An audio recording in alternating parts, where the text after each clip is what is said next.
आज आपण कोणार्कच्या सूर्यमंदिराबद्दल पूर्ण माहिती जाणून घेणार आहोत. पुरीच्या कोणार्क सूर्यमंदिराचा इतिहास आणि त्याच्या रहस्यमय कथा. भारताचा इतिहास खूप जुना आहे आणि अशी अनेक रहस्य भारताच्या इतिहासात दडलेली आहेत, जी आजपर्यंत पूर्णपणे उघड झाली नाही. भारताचा इतिहास बऱ्याच भागात पसरलेला आहे आणि भारताचा इतिहासही खूप मनोरंजक मानला जातो, कारण आपल्या देशात अशा अनेक पौराणिक आणि प्राचीन कथा आहेत. त्यामुळे आपला देश आणखी मनोरंजक बनतो. भारतीय इतिहास इतका प्राचीन आहे की इतका जुना इतिहास इतर कोणत्याही देशाचा नाही. भगवान सूर्याचे कोणार्क मंदिर ओडिशा राज्यातील पुरी येथे आहे. पुरी येथील भगवान श्रीकृष्ण, सुभद्रा आणि बलरामजी यांच्या भव्य मंदिराच्या पवित्र स्थानापासून काही किलोमीटर अंतरावरच हे मंदिर आहे. हे मंदिर पुरीच्या समुद्र किनाऱ्यापासून काही किलोमीटर अंतरावर आहे. असे म्हणतात की जेव्हा एखादे जहाज समुद्रातील मध्यभागी या मंदिराच्या गुरुत्वाकर्षणावरून जाते, तेव्हा ते जहाज आपोआप किनाऱ्याकडे खेचले जाते.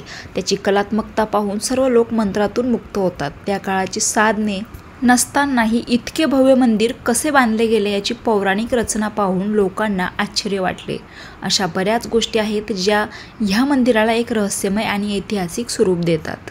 कोणार्क सूर्य मंदिर व त्याची कला यांचा इतिहास कसा आहे. जेव्हा जेव्हा परंपरा, रूढी किंवा इतिहासाचा विचार केला जातो, तेव्हा भारतातील प्रत्येक धार्मिक मंदिर लोकांना त्याकडे आकर्षित करते. प्रश्न असा उद्भवतो की या रहस्यमय मंदिराचे नाव कोणार्क सूर्य मंदिर का ठेवले गेले. यामागची रहस्यमय कथा कोणती असू शकते. तर कोणार्क हा शब्द दोन शब्दांच्या संयोगाने बनलेला आहे. जर आपण कोण या शब्दाचा हिंदी अर्थ शोधण्याचा प्रयत्न केला तर त्याचा अर्थ होतो कोपरा किंवा किनार आहे. त्याचवेळी जर आपल्याला आर्क या शब्दाचा हिंदी अर्थ सापडला तर सूर्य हा शब्द जन्मला. जर आपण हे दोन शब्द एकत्र केले तर आपल्याला सूर्याचा कोपरा वाक्य हे मिळेल आणि कोणार्क नावाने हे मंदिर आपल्याला माहीत आहे. या तर्कातून या मंदिराचे नाव ठेवले गेले असावे हे यावरून स्पष्ट होते. पौराणिक इतिहासाच्या धर्तीवर हे माहीत आहे की कोणार्कचे सूर्य मंदिर 13व्या शतकाच्या मध्यावर बांधले गेले असावे. या मंदिराची कलात्मक वैभव आणि अभियांत्रिकी पाहिल्यास असे दिसते की हे त्या काळातले सर्वात प्रभुत्व असलेल्या ज्ञानाने तयार केले गेले असावे. पौराणिक कथानुसार गंगा म्हणजेच गंग वंशाचा एक महान शासक नरसिंहदेव पहिला ह्या राज्याच्या कारकिर्दीत सुमारे 1243 ते 1255 या काळात या मंदिराचे बांधकाम सुरू झाले असावे. असे म्हणतात की सुमारे 1200 कारागीर या मंदिराच्या बांधकामात गुंतले होते.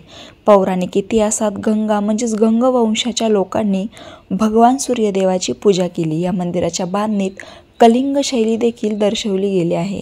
कलिंग शैलीतील कलामूर्तीमध्ये भगवान सूर्य यांना अशा प्रकारे रथात बसवले आहे जणू ते स्वतः स्वर्गातून खाली आले आहे आणि पृथ्वीवर बसले आहे. मंदिराची रचना अशा प्रकारे केली गेली आहे की सूर्य भगवान आपल्या रथावर विराजमान आहेत आणि पुढे जात आहेत. या मंदिराच्या बांधकामातील सर्व दगड अत्यंत शिल्पकलेने कोरलेले आहेत.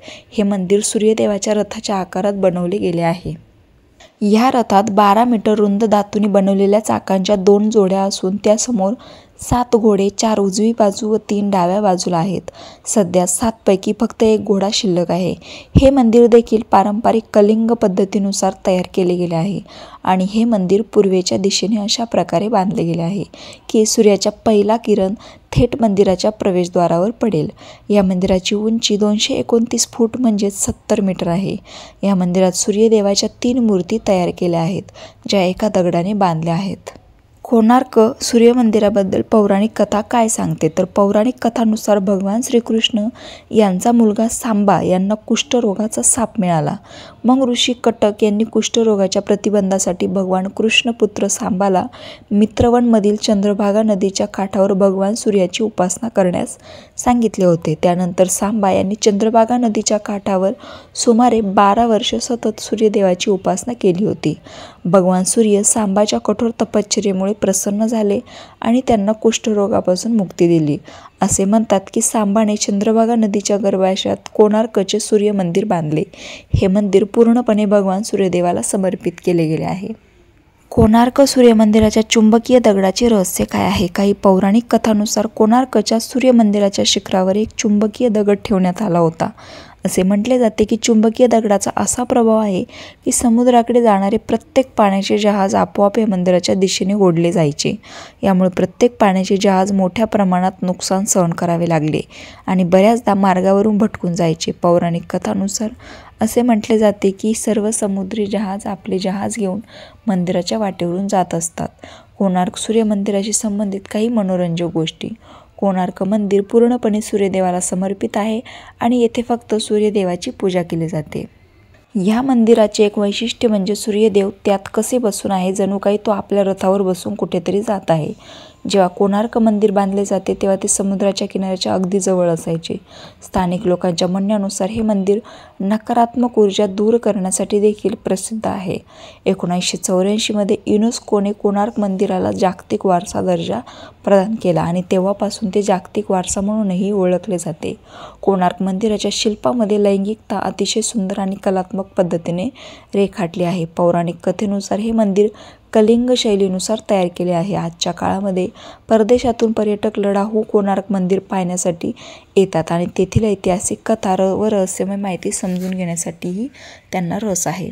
कोणार्क मंदिरातून सूर्य मावळताना आणि उगवताना पाहण्याची वेगळीच मजा आहे आणि या वेळांना लोक येथे पूजा करण्यासाठी आवर्जून उपस्थित असतात. आपला भारत देश अनेक ऐतिहासिक आणि पौराणिक कथा म्हणून ओळखला जातो. आज आपल्या देशात अशा अनेक ऐतिहासिक गोष्टी आहेत ज्या स्वतःमध्येच एक उदाहरण मानतात.